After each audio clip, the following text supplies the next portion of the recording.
A continuación damos paso al capítulo 5, Fundamentos de las teorías del aprendizaje, del libro Randall Carrera, Teoría de la Educación. Como primer punto a tratar tenemos la transdisciplinariedad. Esta la podemos entender como una aproximación o comprensión del conocimiento humano, que se realiza desde un diálogo que implica interacción entre distintas disciplinas. Ahora, esta interacción, este diálogo interactivo, busca integrar e interconectar diferentes campos del conocimiento para comprender al ser humano en su entorno. Entonces, la transdisciplinariedad va más allá de la interdisciplinariedad. ¿Por qué? Porque la interdisciplinariedad es una cooperación entre distintas disciplinas, pero que no llegan a esta totalidad, a este holismo en que busca enriquecer y unificar el conocimiento. Desde la interdisciplinariedad, cada disciplina colabora desde su respectiva parte, saca el trabajo en conjunto, pero no va más allá, no busca enriquecer el conocimiento en el sentido de unificar. Mientras la transdisciplinariedad, como lo indica el nombre, traspasa una disciplina a la otra. Ciertamente, desde la transdisciplinariedad, cada persona se ubica desde su punto de vista, desde su formación, que es uno de los elementos claves que vemos ahí. Los niveles de aproximación de la realidad lo hace el sujeto cognoscente, ubicándose desde su formación, desde su área. No obstante, no se cierra a ella, sino busca que tanto su conocimiento como el conocimiento de otros fluyan en los aportes que él y los demás puedan hacer. Por esto va a implicar también que la transdisciplinariedad es compleja. ¿Por qué? Porque no existe un punto de vista único para comprender todo lo que sucede en el entorno humano. ¿Por qué? Porque además de haber distintas disciplinas individualmente, están los cruces que se pueden hacer desde estas. La transdisciplinariedad, pues como todo campo de conocimiento humano, tiene sus fundamentos. En el caso que nos respecta a nosotros, podemos encontrar por lo menos dos niveles que fundamentan la transdisciplinariedad: un nivel epistemológico y un nivel pedagógico. Respecto al primero, nivel epistemológico, este va a partir de que existen múltiples miradas. Lo que ahora mencionábamos, no existe un único punto de vista ni una sola disciplina que comprenda todo el conocimiento humano, por cuestiones obvias. En primer lugar, ya que ninguna disciplina abarca todas las áreas. Por ejemplo, literatura puede abarcar ciertas partes de la producción humana, la sociología ciertas partes de la producción humana, la arqueología tener otros enfoques de la producción humana. Entonces, desde las mismas disciplinas hay pues ciertas limitantes. Ahora, cuando trabajan transdisciplinariamente, lo que ahora mencionamos antes, que se intercruzan los enfoques, ahí es donde surgen nuevas aproximaciones que quizá antes no se veía. Por ejemplo, en arqueología los estudios de género no estaban vinculados. Arqueología y estudios de género eran dos cosas por aparte.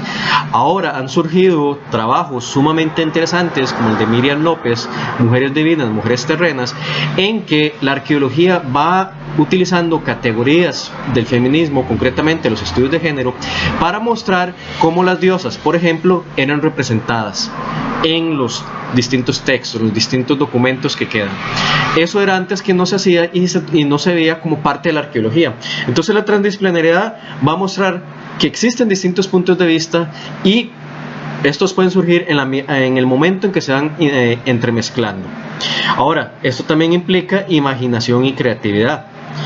Si bien el conocimiento parte de racionalidades, la racionalidad no es lo único. También hay que tener imaginación, creatividad en cómo hacer los ligues, los cruces. Por ejemplo, lo que les acabo de mencionar, la arqueología desde estudios de género no existía previamente. Fue un grupo de personas, arqueólogas concretamente, que se interesaron en cómo aplicar estudios de género a su área. Entonces tienen que tener la creatividad para ir viendo cómo va calzando las categorías, cómo se analiza desde los respectivos métodos que ya tenía la disciplina. Esto nos va a llevar a lo que antes también mencionábamos, un enfoque holístico ecosistémico. Holístico viene del griego, que significa todo, y ecosistémico, un sistema que involucraría la totalidad del conocimiento. Aquí lo que se partiría entonces es que el conocimiento es un sistema dinámico e interactivo. El conocimiento, si bien podemos generar datos concretos, no se queda ni permanece en eso, sino que va generándose una interacción conforme se vayan haciendo nuevos descubrimientos, se vayan afrontando o aproximando desde otras disciplinas. Por ejemplo, hay una tesis de una compañera que yo tengo que se llama Andrea Flores. Ella analizó la tragedia de Eurípides, Medea, desde las posturas de Aristóteles, desde lo que Aristóteles consideraba que era una tragedia, que es algo muy interesante. ¿Por qué? Porque antes solo se hacía desde la psicología, se hacía un análisis desde la psicología o bien desde el feminismo, pero no desde las categorías de Aristóteles. Entonces, este nuevo conocimiento surge por esta dinamicidad, se incluye otra perspectiva para verlo. El otro nivel de conocimiento, de fundamento que hablábamos, es el nivel pedagógico. Este a partir de que la transdisciplinariedad es un saber racional y experiencial. Como lo habíamos dicho, el conocimiento, si bien parte de lo racional, también parte desde las experiencias.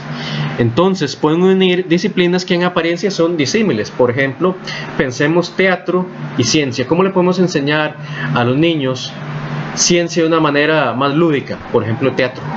Se puede hacer de ciertas actividades, ciertas representaciones de los distintos procesos de X momento, por ejemplo, la célula, que entren varios actores disfrazados de distintas partes de las células, y esto entonces genera una nueva aproximación, incluso hasta cómo enseñar, ¿verdad? Entonces la disciplinariedad implicaría o supondría que hay que estar abierto a la idea de que pueden darse distintos cruces. Esto claramente va a requerir experiencias individuales y colectivas, o sea, actividades en conjunto que enriquezcan tanto el colectivo como los individuos participantes. Las experiencias que uno mismo va adquiriendo conforme a la vida, ya sea en el trabajo, ya sea en el estudio, esto va a enriquecer claramente las aproximaciones pedagógicas que uno puede realizar desde distintos campos. Y esto, a su vez, va a crear nuevas situaciones de aprendizaje. Para lo que nos respecta a nosotros de teoría de la educación, claramente pues hay implicaciones en la educación. Las que vamos a decir pues ya se intuyen o se dejaban entrever en lo que venimos diciendo. En primer lugar, trasciende los contenidos racionales. El conocimiento se puede ir construyendo, incorporando otros referentes como valores, normas, otros tipos de saberes, por ejemplo lo que les decía, una aproximación desde el teatro, desde categorías aristotélicas, por ejemplo. Esto va a implicar también entonces que se dé una ampliación en el horizonte. Aunque es imposible conocer toda la realidad, los puntos de acceso se amplían dependiendo, insistimos, de la creatividad, de la imaginación que uno tenga y de la formación claramente en cómo uno logre entrocar y mezclar distintas disciplinas. ¿Para qué? Para ir mejorando y enriqueciendo tanto la base de la cual uno parte como también el conocimiento en sí mismo. En el ejemplo que les ponía de Aristóteles y Medea, además ahí se enriquecieron dos cuestiones. La compañera en cuestión hace un análisis que antes no se había hecho, y por otra parte, tanto ambas disciplinas se enriquecen. ¿Por qué? Porque desde Aristóteles o desde la filosofía se mostraría que Aristóteles todavía da incluso para analizar otros textos que él no pensó. Y desde los estudios feministas y psicológicos mostraría que la Medea de Eurípides también puede ser analizada desde otros puntos de vista, como por ejemplo Aristóteles. El siguiente fundamento que tenemos es la virtualidad. La virtualidad la entendemos como un espacio de interactividad que suscita el encuentro entre los diversos agentes del aprendizaje. Al superar las categorías tradicionales de educación, ¿cuáles son? El espacio físico, el tiempo y la transmisión de mensaje, a partir de la utilización de nuevos entornos y herramientas relacionadas de manera directa con las nuevas tecnologías de la comunicación, las TICs. Este asunto de la virtualidad pues se entreveía en lo que se menciona en los otros capítulos de Randall Carrera. Es un espacio en que, por un lado, se basa en 3 principios. En primer lugar, va a plantear una relación dialógica. ¿Por qué? Porque esta virtualidad ahora permite que la transmisión no sea unidireccional. Claramente se puede programar ciertos espacios para que la transmisión sea unidireccional, pero en principio existe la posibilidad de hacerlo multidireccional o bidireccional según sea el caso. Pensemos esto como los grupos de chats cuando se crean, que solo una persona puede mandar mensajes y las otras simplemente recibir. Entonces, la virtualidad va a partir de este principio. Hay una relación dialógica que no está limitada en principio a una de las partes. A su vez, esto nos lleva a exploración de nuevas zonas del saber. Por ejemplo, las famosas bibliotecas virtuales como cuenta la UNED, zonas interactivas como chats o foros, otras plataformas como las nuestras que tenemos, EducaU, AprendeU, o ahora recientemente el sistema de tareas para llenar una necesidad que tenemos, o bien otros tipos de grupos que puedan existir. Aquí entonces lo que se va a plantear es que los espacios que antes eran físicos ya no se limitan solo a esos, ahora se convierten en un complemento, pero la virtualidad va a generar otros espacios, incluso puede ser complementarios o paralelos al respecto. Esto genera nuevos escenarios de aprendizaje. ¿Por qué?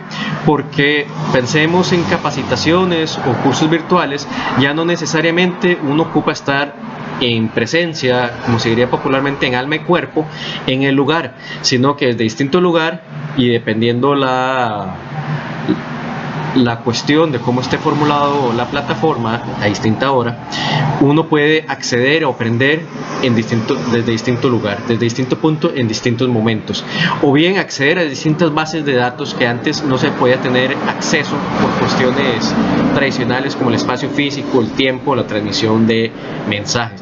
Pensemos por ahorita, una nueva manera que uno va accediendo es los libros digitales. Antes conseguir un libro, ¿qué era lo que requería? Traerlo, si es que se podía rastrear el libro, y si solo existía una copia y ya era bastante viejo el libro, pues ahí ya estaba completamente difícil el asunto. Ahora hay distintas plataformas como Google, el proyecto Gutenberg, que lo que están buscando digitalizar sus textos para ponerlos a disposición de las personas. Claramente esta virtualidad pues ha traído su influencia en la educación. Como ahora mencionábamos, se generan nuevos insumos, textos, materiales que pueden ser reproducidos y accedidos casi inmediatamente. A veces el casi inmediatamente va a depender de la velocidad de internet, ¿verdad? El peso del archivo, pero el punto es que quedan, no todos, pero quedan a mayor acceso. Y esta adquisición puede ser de bajo costo dependiendo las plataformas o los lugares donde uno lo acceda. También se generan otros recursos visuales de texto y sonoros que desplazan los recursos tradicionales, algunos de los cuales colaboran en la construcción del criterio, ya sea individual o colectivo. Pensemos, por ejemplo, lo que les mencionaba en el capítulo anterior, lo que serían las noticias falsas. Es toda una serie de recursos visuales, algunos incluso van con noticias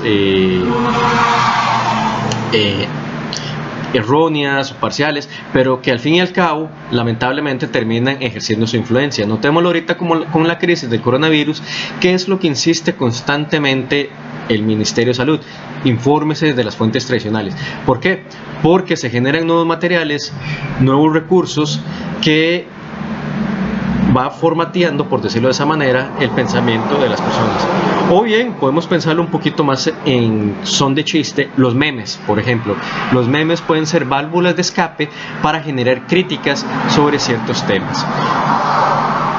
Entonces, la virtualidad ofrece nuevos insumos en términos generales hace que la adquisición pueda ser de más bajo costo. Por ejemplo, bajar algún PDF no puede costar, y se generan, insisto, otros recursos. Uno puede generar incluso videos pequeños, cortos, incluso formar sus propios tutoriales y ayudar a otros colegas de la misma área. En este punto o fundamentos tenemos el aprendizaje y el conocimiento metacognitivo. ¿Qué quiere decir esta cuestión de la metacognición? La metacognición es lo que posibilita pensar, valga la redundancia, sobre los pensamientos propios. Es conocer cómo se piensa y qué acciones se realizan mediante un proceso de evaluación constante con el fin de generar alternativas que permita consolidar procesos de conocimiento. En filosofía esto lo conocemos como conocerse a sí mismo. Ver cómo uno está pensando, que implica mucho grado de autoconocimiento. No simplemente, bueno, yo conozco X materia, yo conozco X cosa, sino estar consciente de cómo es que uno logra hacer ese conocimiento. Cómo es que uno piensa. Por ejemplo, pensemos algo tan simple: usted puede escribir una carta y la escribe perfecto ella, pero estar consciente cómo usted la escribe, si usted la escribe muy formalmente, muy emotivamente, o bien es descuidado y lo sabe intencionalmente, ¿verdad? Entonces la metacognición implica que uno se conozca a sí mismo para saber cómo es que uno genera el conocimiento o los pensamientos. Por eso la estructura del conocimiento metacognitivo tiene 3 puntos: conocimiento o creencias sobre la persona, que esto va a sistematizarse sistematizarse en la siguiente pregunta: ¿qué sé de mí mismo? Esto implicaría, como ahora lo mencionaba,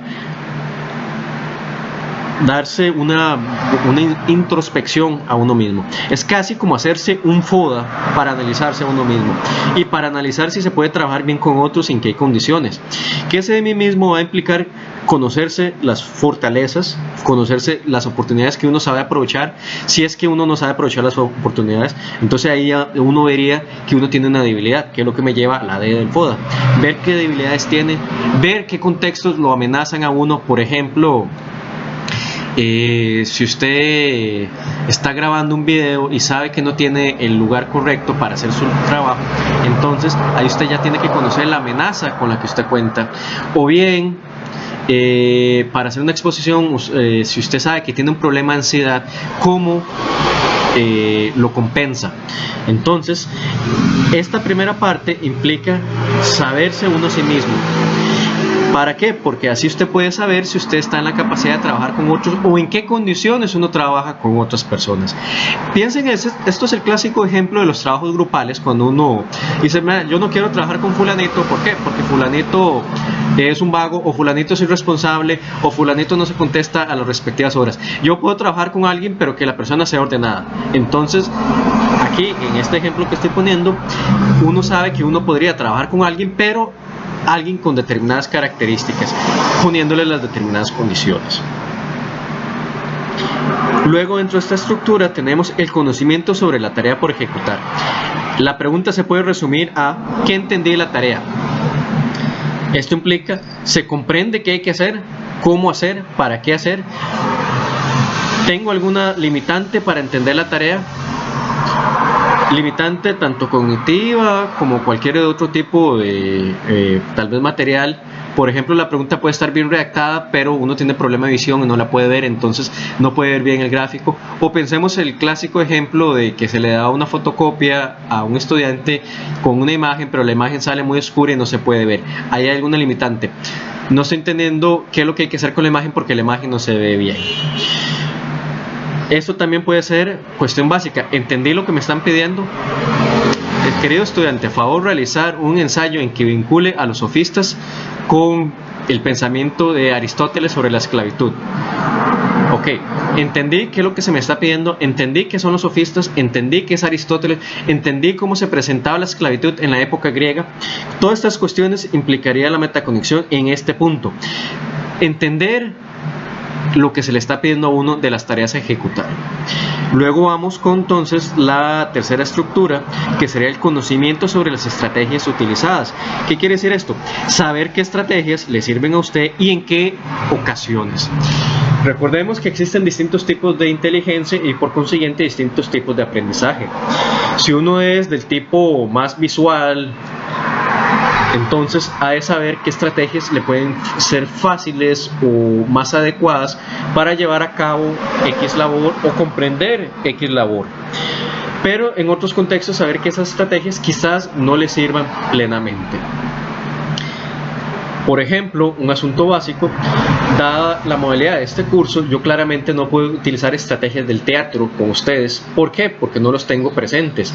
En cambio, en un modelo presencial, dependiendo de la materia, puedo hacerme de una actividad teatral tanto para explicar la materia como para hacer o generar una exposición por parte del estudiantado. Entonces hay que conocer las estrategias que a uno le sirven y saber en qué ocasiones sirven, son útiles, porque la estrategia en sí misma puede ser excelente, pero dependiendo del contexto en que se encuentre puede resultar ineficiente o simplemente no adecuada. Ahora, la metacognición y los procesos de aprendizaje. Todo lo anterior, desde el punto de vista del estudiante, ¿qué facilita? Ayuda a que el estudiante tome conciencia de ese conocimiento de sí mismo. ¿Para qué? Para que se analice en qué manera puede sacarle el mejor provecho de su aprendizaje. Clásico ejemplo, saber que si para usted, si su lugar de estudio es el cuarto de la habitación y el cuarto tiene un televisor y usted sabe que no puede aguantar la tentación de encender el televisor, pues mediar las estrategias que puede ser quitar el televisor si le es posible o buscar otro espacio donde pueda concentrarse de mejor manera, ¿verdad?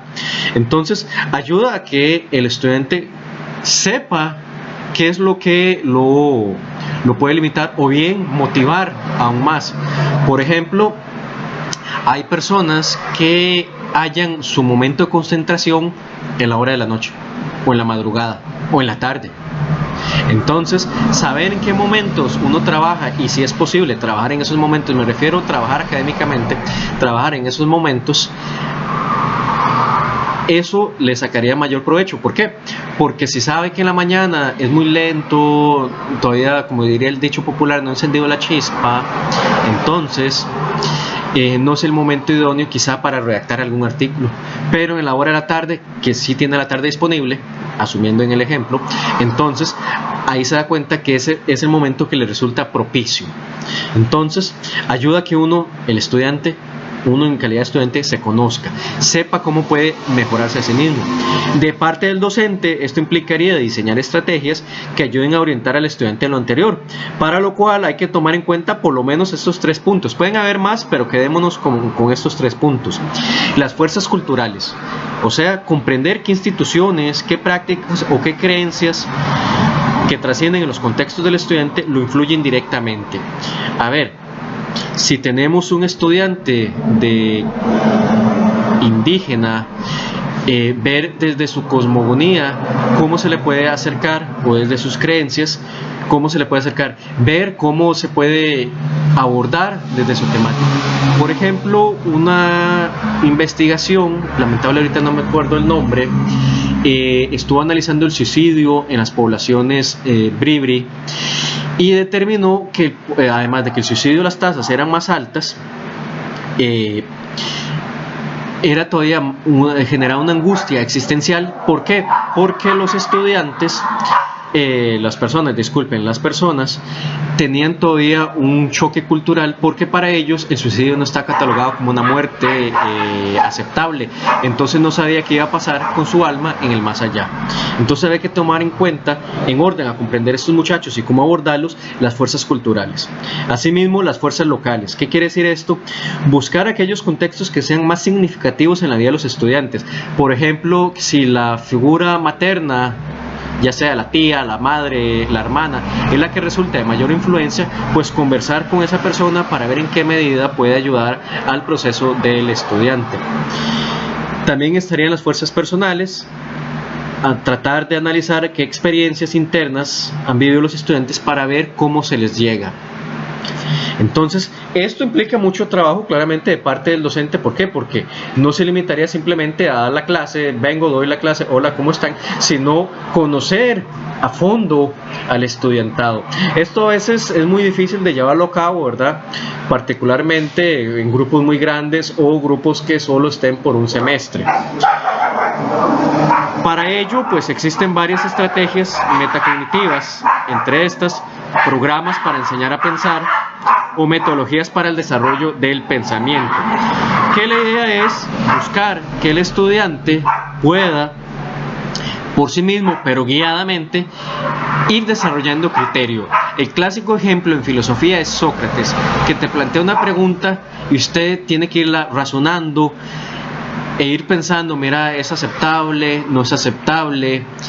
Entre otras. Para ello les puedo recomendar, por ejemplo, la película de Rossellini, Sócrates, en que se hace una descripción de cómo era la vida de Sócrates. Y usted ve a Sócrates que muy curiosamente no le dice a la gente, usted está equivocada, yo tengo la razón, sino que él, mediante pregunta y respuesta, se dando cuenta de las falencias que puede haber en la respuesta del interlocutor, o bien los méritos que hay en la misma. Entonces hay varias estrategias que uno tiene que ir llevando a cabo, ya sea guiadamente o autodidácticamente. ¿Para qué? Para ver cómo tanto uno como docente se conoce a sí mismo como docente, conoce cómo ayudar a conocer a otras personas y que el mismo estudiante pueda conocerse a sí mismo. El siguiente fundamento son las comunidades de aprendizaje. ¿Qué entendemos por estas? Los entendemos como contextos donde los estudiantes aprenden por su participación e implicación en colaboración con otros estudiantes y con el profesor en procesos legítimos de investigación y construcción colectiva del conocimiento, tanto en cuestiones personales como socialmente importantes. Es decir, son espacios que se van generando en que los mismos estudiantes generan, como lo dice el nombre, una comunidad para ir aprendiendo entre ellos mismos. De manera rápida, pensemos que estos serían como los grupos de estudio, los famosos grupos de estudio, o lo que en las universidades a veces se conoce como los estudiaderos. Estos estudiaderos o grupos de estudio lo que busca es generar un vínculo entre sus participantes, en este caso estudiantes, que se dediquen entre ellos mismos a investigar e ir creando conocimiento, claramente acompañados, ya sea alguien que les proporcione material o les sugiera material para que ellos por su cuenta vayan generando este conocimiento y vayan trabajando otras cuestiones, también por ejemplo la cuestión intrapersonal, ¿verdad? Entonces suscitan espacios que permiten interactuar y compartir el conocimiento de forma libre, sin importar que se trate de un curso presencial o virtual, a través de la consulta permanente. Por ello es que estas comunidades pueden tener un lugar físico o bien ser tipos de grupos virtuales. Y de ahí la importancia que antes hablábamos de la virtualidad, por la dinamicidad que tiene, por esta cuestión interrelacional que permite enviar y generar información de manera multidireccional. ¿Cuáles son unas de sus características y finalidades? En primer lugar, la transformación social y cultural de los centros educativos y sus entornos. Que el conocimiento que se genere busque de algún modo hacer una transformación en la zona donde se encuentren y en las cuestiones culturales. Pensemos algo tan simple como las campañas que se generan en las escuelas de reciclaje. En aquellas comunidades que no haya la cultura del reciclaje, o incluso peor, que tiren basura en las calles. ¿Cómo generamos estos cambios? Ahí es donde estas comunidades de aprendizaje pueden surgir y buscar las estrategias de cómo hacer, tanto desde que no solo sea la escuela, sino también que el mismo barrio o barrios se comprometan y colaboren en este trabajo. ¿Esto qué va a implicar? Que haya colaboración de agentes y protagonistas de esta acción pedagógica. O sea, además de la comunidad, también cuáles son los agentes que van a colaborar en este proceso pedagógico de enseñar. ¿Por qué? Porque hay que enseñar las estrategias de cómo llevar esto a cabo, tanto en la investigación, de cómo llevar a cabo los resultados o las metas que se quiere. Esto genera entonces una relación de aprendizaje-entorno. Aplicar lo aprendido en el entorno. Por ejemplo, en el caso de Punta Arenas, me refiero propiamente a lo que es el cantón de Punta Arenas, uno de los problemas muy fuertes que se tienen es la contaminación en la basura en las playas. Entonces, ¿cómo hacemos que la comunidad se involucre y generar cambios, tanto desde la comunidad como el estudiantado? Eso es lo que consistiría, por ejemplo, estas comunidades del aprendizaje. También tenemos otros tipos de comunidades que pueden ser más académicas en el sentido de sociedades, por ejemplo, sociedades aristotélicas, sociedades que hablen sobre la teoría intercultural, sobre la decolonialidad, cómo generar estos conocimientos, cómo colaborarnos entre los mismos colegas. Pensemos, por ejemplo, los congresos que pueden darse. Les cuento, por ejemplo, que nosotros en filosofía tenemos algunos congresos centroamericanos que buscamos generar unas comunidades de aprendizaje, tanto para divulgar el conocimiento que generamos como para promoverlo. Entonces, hemos ido armando un grupo en que buscamos impactar en la región centroamericana y también desde nuestras localidades. Ahora, estas comunidades tienen sus respectivos fundamentos teóricos. Es decir, los siguientes puntos que voy a mencionar son los que se requieren que existan para que se pueda dar una comunidad de aprendizaje. En primer lugar, una realimentación, o sea, que haya actitudes menos jerárquicas y que susciten diálogos consensuados dentro de los integrantes. No es simplemente que alguien esté dando órdenes.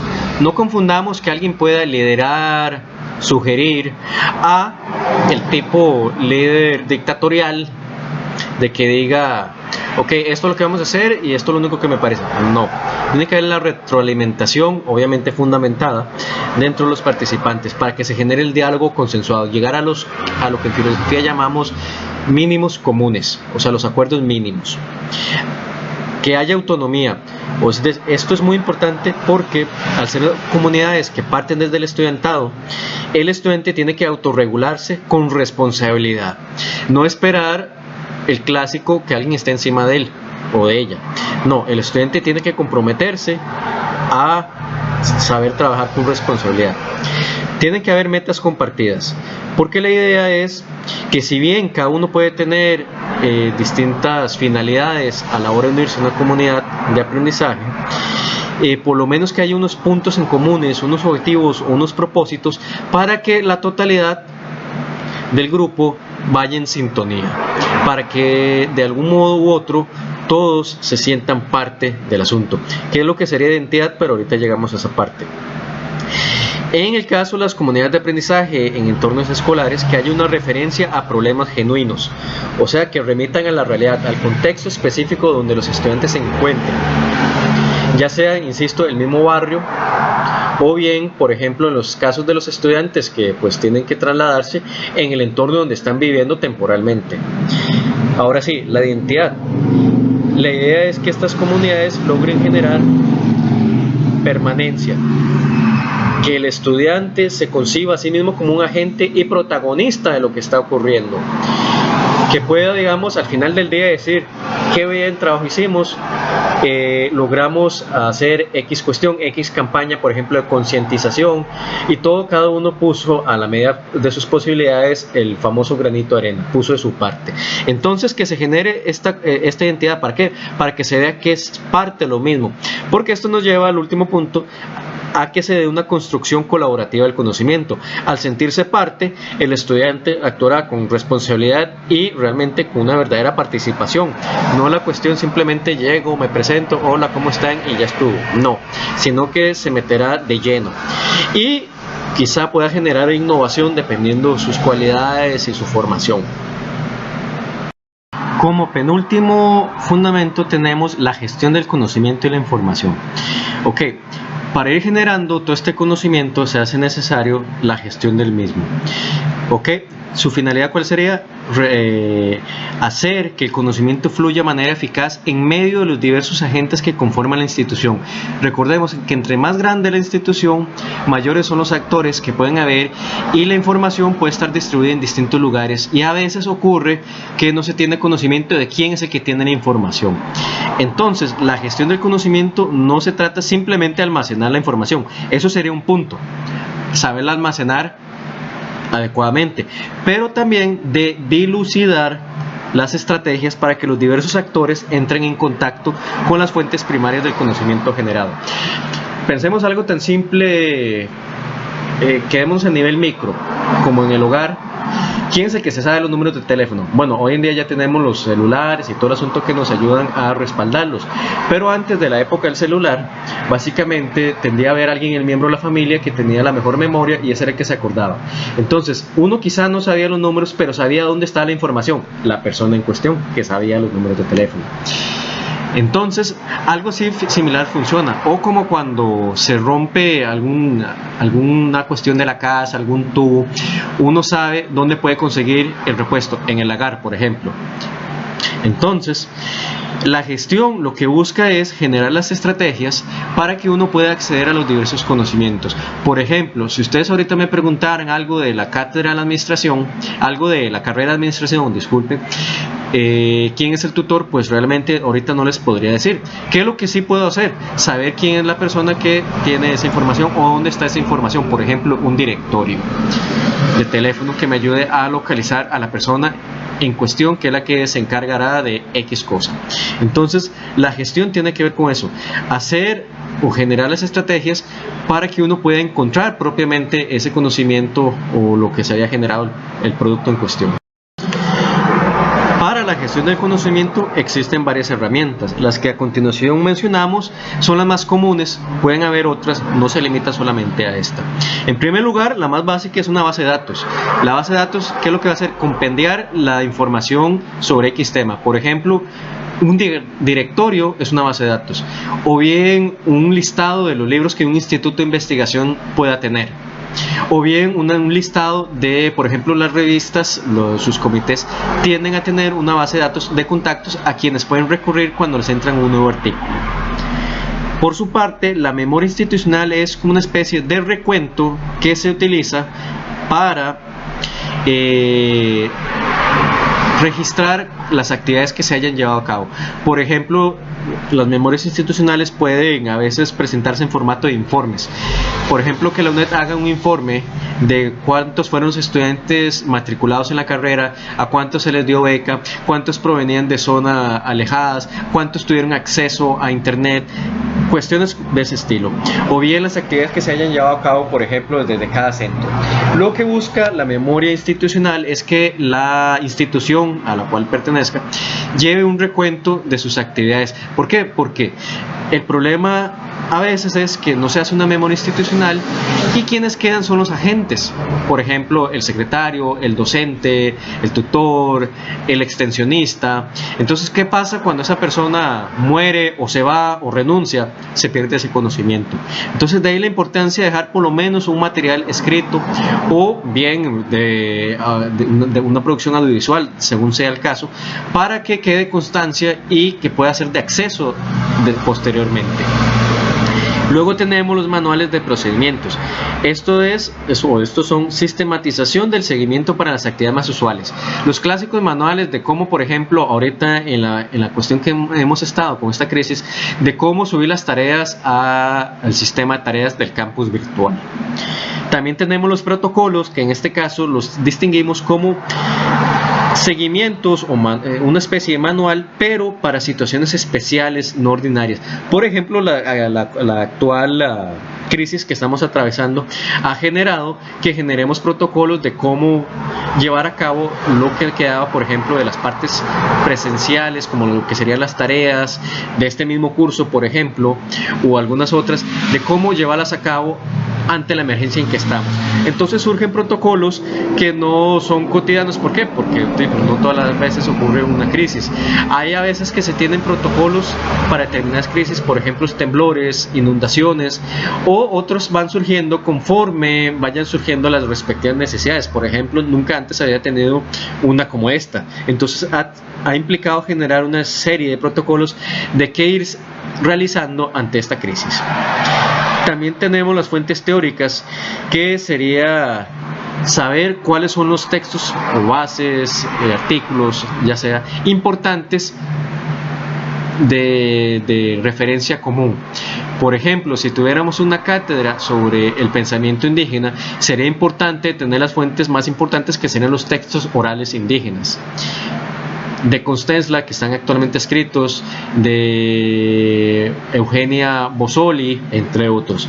Entonces, implicaría o remite a aquellos textos que son las bases teóricas que dan origen a esa institución y que son importantes tenerlos. Por ejemplo, en la cuestión de derechos humanos, claramente la Declaración Universal de Derechos Humanos, la Constitución Política del país, entre otros. Luego tenemos tener clara la matriz de comunicación. Esto es muy importante. La matriz de comunicación sirve para identificar a quién se le envía qué y por cuáles medios y cada cuánto. Es saber a qué personas se le acude. Esto puede mezclarse con las bases de datos de directorios. Es saber a qué persona le corresponde X responsabilidad. Por ejemplo, la dirección de X escuela, de esta universidad o de cualquier otra, le corresponde ciertas competencias, claro está, pero quizá no todo correo electrónico, por decir un medio, le debe llegar a la persona. ¿Por qué? Porque hay otras cuestiones que lo pueden resolver otras instancias. Entonces, saber a quién se le envía, saber en qué o a qué persona se le debe enviar. A ver, si es algo tan simple, por ejemplo, alguna duda teórica sobre cómo realizar algún proyecto de esta cátedra, de este curso de teoría de la educación, eso correspondería al encargado o al tutor. No haría falta, por ejemplo, copiárselo a la secretaria o a la dirección misma, salvo que sea un asunto muy complejo. Entonces, por eso es identificar a quién se le envía, porque luego se crean cadenas innecesarias o se intrometen personas que no tienen que ver con el asunto o bien que le corresponde a otras. Y también por los medios.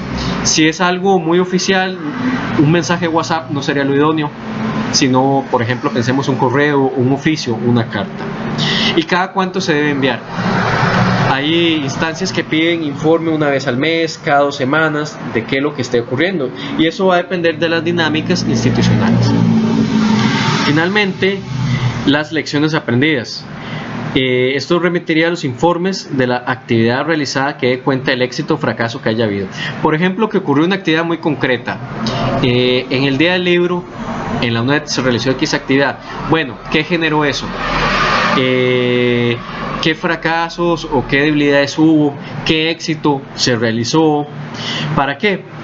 No solamente para dejar la constancia, como sería en la memoria institucional, sino también para hacer una retroalimentación posterior para ver qué puntos se pueden mejorar, entre otros.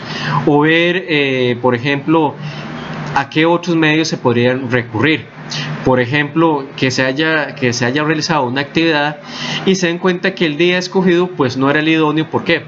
Porque era un día muy importante para la comunidad que atendía otras cuestiones, o bien para la hora. Por ejemplo, pensemos en comunidades religiosas que respetan el horario de misa. Entonces, realizar una actividad en un horario de misa no sería lo idóneo. ¿Por qué? Porque se sabría que las personas, posibles participantes, escogerían sus otros intereses. Entonces, estas son unas herramientas que se tienden a brindar para la gestión del conocimiento. Como último fundamento tenemos la educación a distancia. En la educación a distancia hay 2 palabras claves para entenderla: flexibilidad y autogestión. En primer lugar, la educación a distancia plantea una separación física docente o docentes, según sea el caso, y estudiante o estudiantes, según sea el caso. Hace un énfasis en el aprendizaje individual. ¿Por qué? Porque parte o plantea o tiende a suponer que sus estudiantes son adultos, es decir, supone seres maduros responsables que van a tener cierto grado de formación autodidacta. ¿Para qué? Para poder llevar a cabo las distintas tareas que se les requieran. De ahí, en primer lugar, la separación que antes se mencionaba. No se encuentran en un mismo espacio, claramente, por lo menos un mismo espacio físico, sino un mismo espacio virtual, dependiendo del momento en que se den las tutorías, que puede ser de manera sincrónica o asincrónica, ¿verdad? Por lo que va a requerir este énfasis en el aprendizaje individual. Ahora, para que ocurra esta separación, para que el estudiante pueda desarrollarse individualmente, se requiere la utilización sistemática de herramientas tecnológicas. además de tener los distintos medios, ya sea plataformas, otras maneras de comunicación, se va a partir de la idea de que se tiene un material preproducido que llega al estudiante por diversos medios, llámelo material impreso, material digital, algún audiovisual, ya sea corto, largo, entre otros. También videoconferencias que se pueden hacer, o incluso como esta misma tutoría que se está produciendo de manera asincrónica. Entonces va a requerir la utilización sistemática de estas herramientas para poder llevar a cabo la educación respectiva. Y en el caso del docente, como ya es de su conocimiento, este se realiza principalmente por medio de tutorías, ya sea presenciales cada cierto tiempo o por medio de las plataformas, ya sea sincrónicamente o asincrónicamente. Entonces, ¿qué es lo que uno ve en esto? Flexibilidad. ¿Por qué? Porque el estudiante y tanto el docente no se encuentran restringidos a un horario específico. No es que el aprendizaje sea a cualquier momento, a cualquier hora. Desde el punto docente, claramente se tienen que establecer horas, por ejemplo, tiempos de respuesta, fechas límites para entrega de trabajos, pero existe una flexibilidad en que el estudiante puede movilizarse y disponer de su tiempo según lo disponga sus circunstancias. Y en el caso docente, pues también en el momento en que les deja el trabajo, cuando va formulando el trabajo. Esto también implica una autogestión de parte del estudiantado, que el estudiante sea el gestor de sí mismo. Lo que ahora hablamos, por ejemplo, en la metacognición, que el estudiante se conozca sus debilidades, conozca qué es lo que tiene que hacer, saber si puede trabajar con otros. ¿Para qué? Para que pueda gestionar de mejor manera su tiempo y realmente llevar a cabo un proceso de aprendizaje como corresponda. Finalmente, tenemos la educación a distancia vista desde la UNED, que en la UNED, como ustedes ya sabrán, son tres pilares de los cuales partimos: el estudiante, los materiales didácticos y la labor docente. En el caso del estudiante, o sea, a ustedes los caracterizamos o se les caracterizan por su autonomía en el proceso de aprendizaje. Por lo antes dicho, ustedes son los que se tienen que autogestionar. Ustedes, si bien están de manera guiada, son los que son responsables de su tiempo y de su respectivo estudio. Ahora, insistimos, esto no se hace solo, sino se da cierto acompañamiento mediante las metodologías propuestas por la UNED, que buscan que ustedes asuman con rigor su proceso pedagógico. En cuanto a los materiales didácticos, estos son el resultado de un trabajo interdisciplinario en que distintas personas, agentes, los producen, los gestionan y los divulgan. El objetivo primario radica en la colaboración directa en la construcción del aprendizaje del estudiante, que estos sirvan para reforzar y construir sus áreas de conocimiento. Y finalmente tendríamos la labor docente, que el papel del docente tutor en este caso gira en torno a facilitar el acceso del estudiante al conocimiento disciplina por medio del abordaje de consultas, dudas o incertidumbres según vayan surgiendo, tanto de procedimentales, de cómo proceder dependiendo de la cátedra, por supuesto, y el curso, de cómo realizar X función, a bien de cómo se entiende X tema. Entonces, estas serían las cualidades que presenta la educación a distancia, particularmente en el caso de la NET, claramente vistas de manera resumida. Y con ello damos finalizado entonces el último capítulo del libro de Randall Carrera, a lo que correspondería este último tutorial. Les deseamos éxitos en sus vidas, en sus carreras.